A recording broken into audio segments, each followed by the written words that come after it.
Millions of people are infected with the virus across over 200 countries and territories around the world. And it was caused by a cover-up in one country. They threatened the doctors, tortured the doctors, made the doctors shut up. They tried to cover up the outbreak. They lied to the world. In the very end, we can't control anymore. They need blood to fuel the CCP tumor, and that blood is dollars. Wall Street is indeed helping the CCP and strengthening it.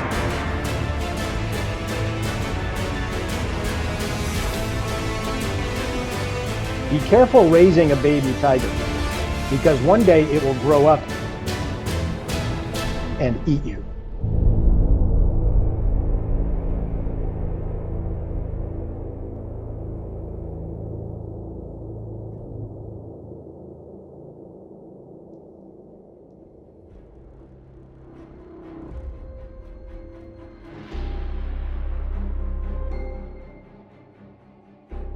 Let's start with Wall Street. The CCP virus began to spread in New York in early March, yet Wall Street did not shut down. Even into April, some JP Morgan Chase traders in New York were required to work despite the pandemic, and despite an outbreak at their offices. One manager-director on the 5th floor developed symptoms on March 9th and subsequently tested positive.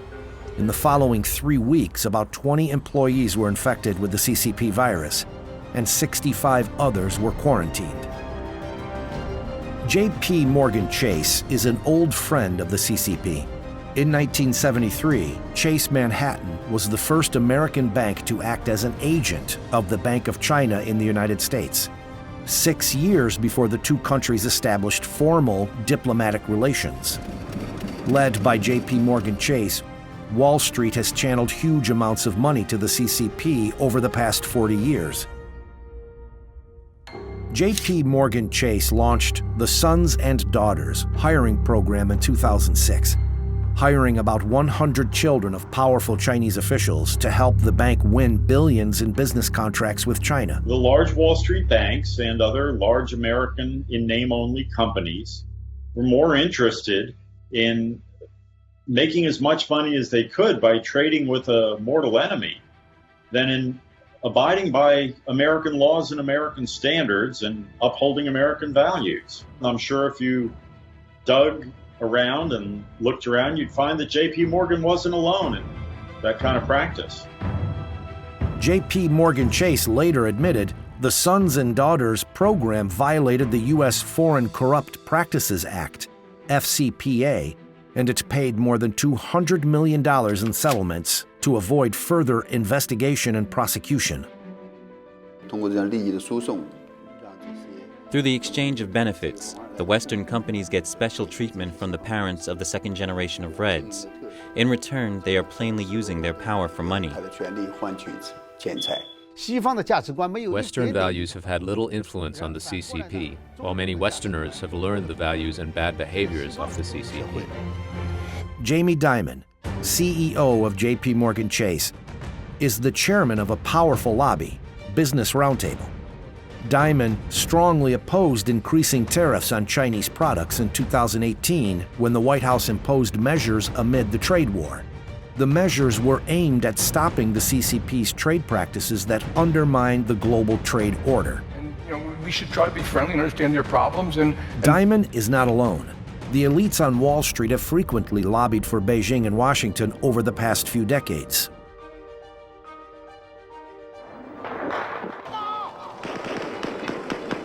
The Tiananmen Square Democratic Movement was blood-washed with tanks and machine guns in 1989 by CCP troops.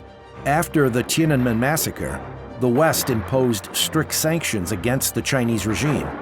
Whether to make China's most favored nation status conditional on human rights was repeatedly debated in Congress, but the U.S. granted China the status every year in the 1990s. There was also a view that if we had better relations with China, a stronger, more self-confident China, it would be an international stakeholder. I remember talking points that also it would open up China. If China was wealthier, it would move in the direction of democracy. This was the way that we could overcome the human rights advocates in Washington. In 2000, Robert Rubin, then U.S. Treasury Secretary with a Wall Street background, facilitated the Clinton administration's support for the CCP to join the World Trade Organization. If it had gone with a general moral standard, the U.S. should not have cooperated with a regime like the Chinese Communist Party. For example, we all know that South Africa had an apartheid system, but under strong pressure from the American people, American and other Western companies withdrew their capital from South Africa. This divestment actually led to the collapse of the apartheid regime and resulted in true democracy in South Africa. Now, American companies are obviously less concerned about human rights issues in China. It is lower tariffs on a permanent basis rather than on an annual basis contingent on its making progress in human rights. This decision will go down as the most consequential and the most dangerous mistake in history. This resulted in a transfer of wealth from the United States and from Western industrial democracies to the communist tyranny. After Wall Street helped China enter the WTO, big corporations started shifting production lines to China to take advantage of cheap labor. Then they sold the goods back to the United States. This caused the U.S. trade deficit with China to rapidly increase from $83 billion in 2001 to nearly $420 billion in 2018. Meanwhile, the United States lost 3.7 million jobs. 75% of them were in manufacturing. And the rest of the West, moving manufacturing, banking. We moved manufacturing, showed them how to manufacture, gave them our best practices in the plants. We helped them with their laboratories. So we've basically taught them all the ropes that we know from an economic perspective, but you have to understand from the Chinese Communist Party perspective, it's like, give us all this information, give us all this technology, give us all this know-how so we can learn how to unwind you and to weaken you. Every major American industrial corporation outsourced and moved its industrial production to China. Maybe not 100% of it, but a good piece of it. They saw replacing well-paid American labor with cheap Chinese labor boost their stock price.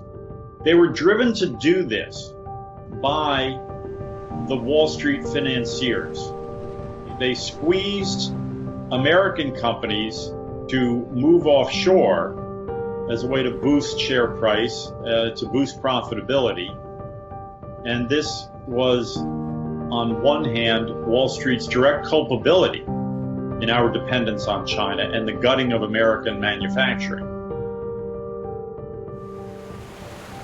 The CCP's exports have increased by about 7 times, and its GDP has increased by more than 4 times since its entry into the WTO.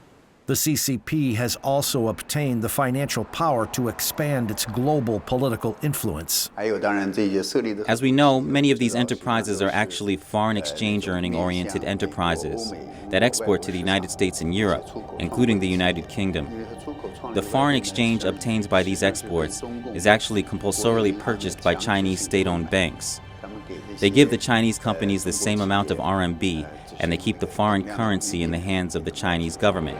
Then the CCP uses this foreign exchange reserve as a tool for international exchanges that threaten the United States, for example, to support Iran, North Korea, and Venezuela. Every time, in good faith, we extend them an opportunity to join our trading organizations and to take part in world commerce. They do just the opposite. They exploit the institutions that we put in place. They steal our technology. They extort our businesses who try to open up in work and have access to their markets. And at every turn, they're working against and undermining our way of government and our way of life. China has not developed along the planned trajectory. global freedom indexes once again ranked China as one of the lowest in the world in 2019.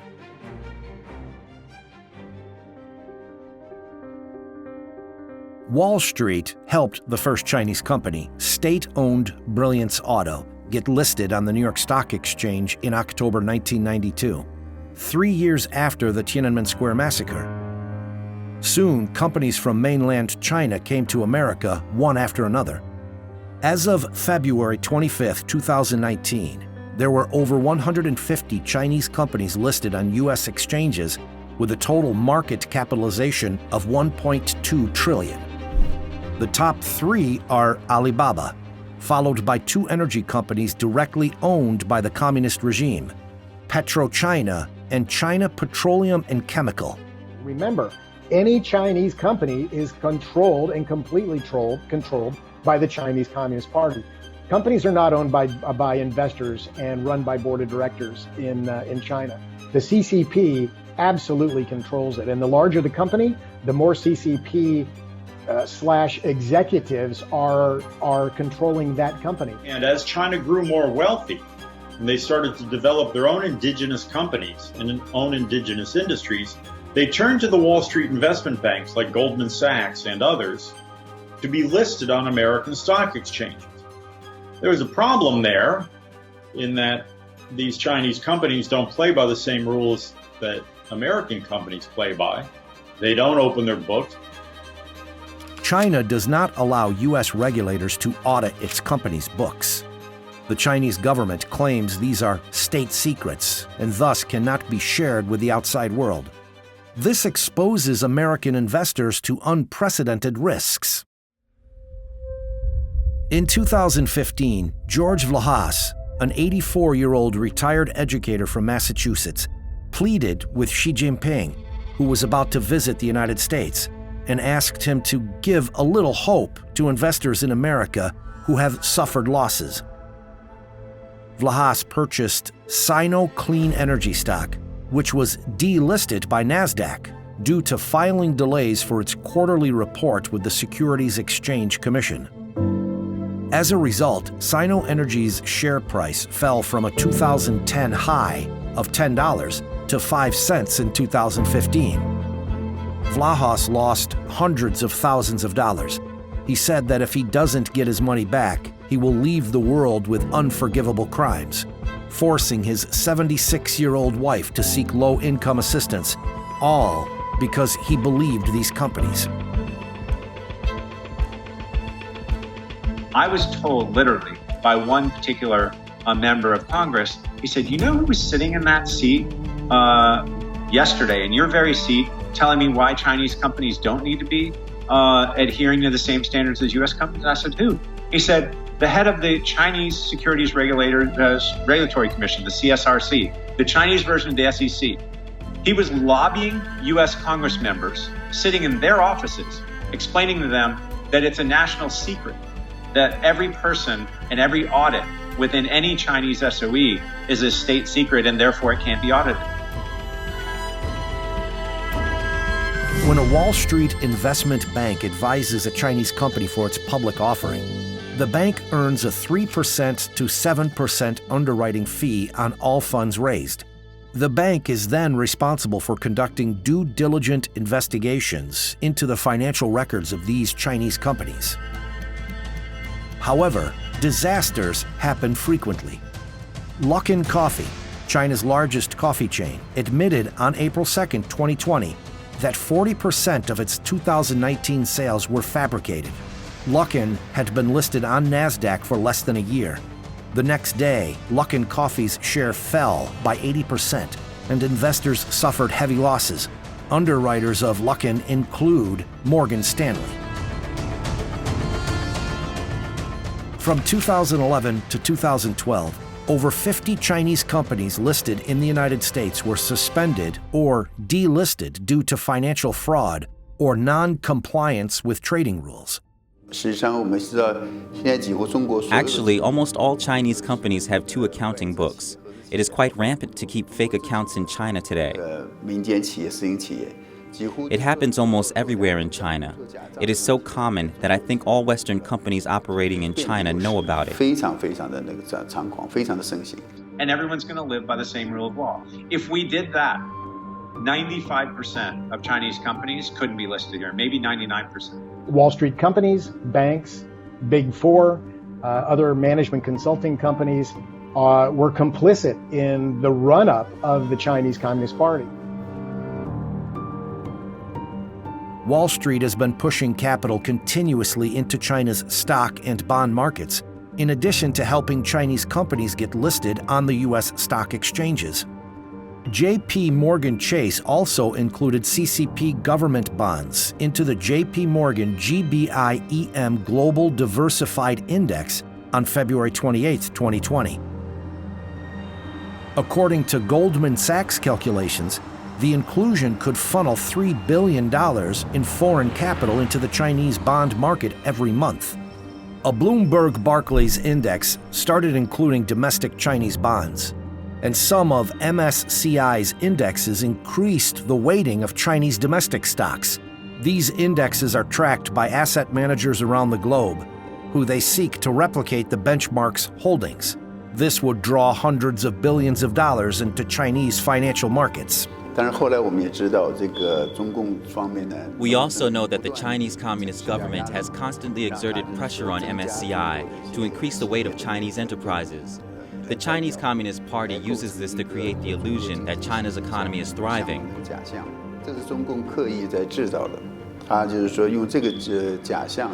The illusion has been used in exchange for the legitimacy of its regime and to attract more funds from other countries. In other words, in fact, these index companies are unknowingly, passively, and even actively participating in the CCP's deception of the world. One MSCI index includes 234 Chinese A-share companies, companies listed on Chinese stock exchanges.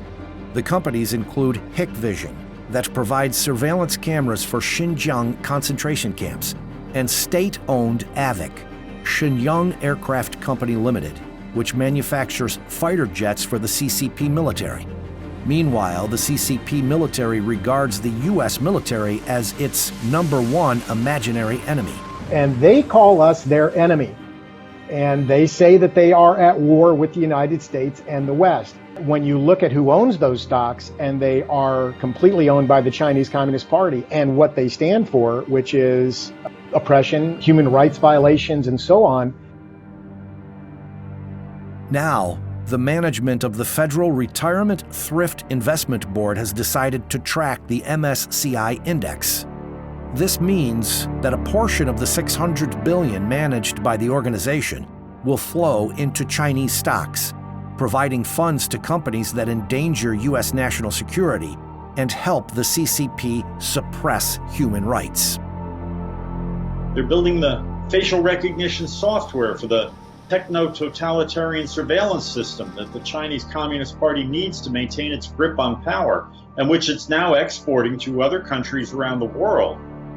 These are the kind of companies that American capital, American dollars, are being fed into by Wall Street bankers. The support from Wall Street for the CCP has obviously made it possible for the CCP to spread its ideas of communism and spread the way it governs to the world, and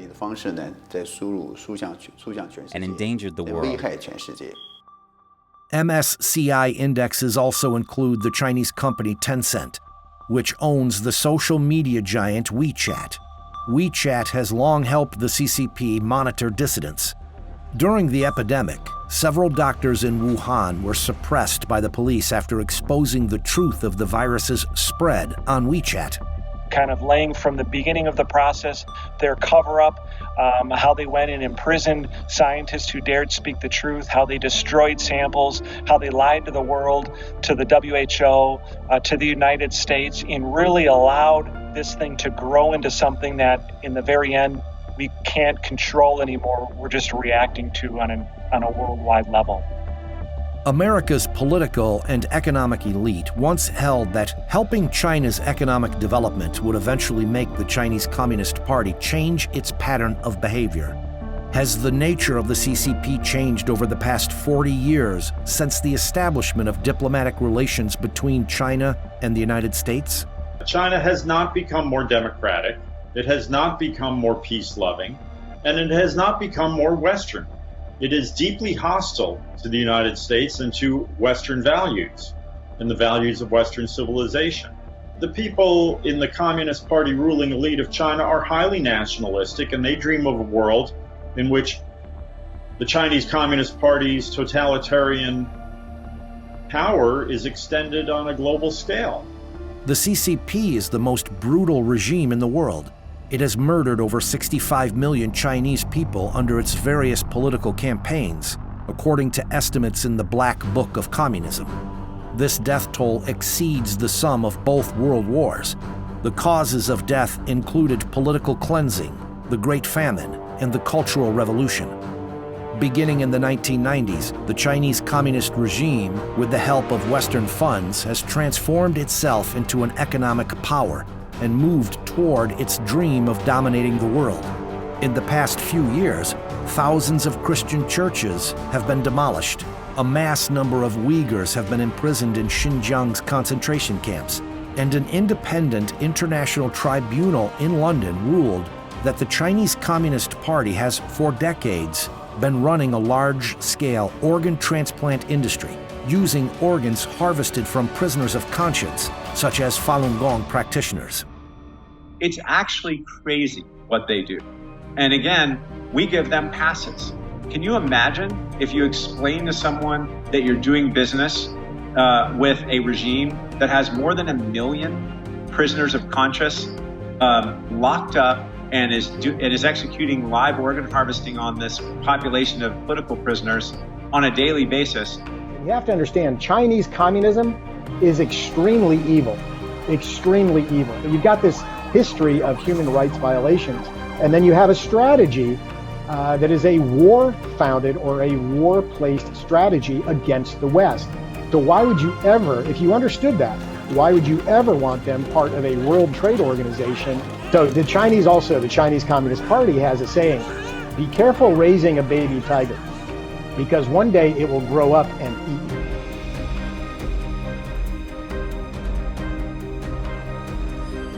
We have to realize that the Chinese Communist Party exists on a steady flow of US dollars.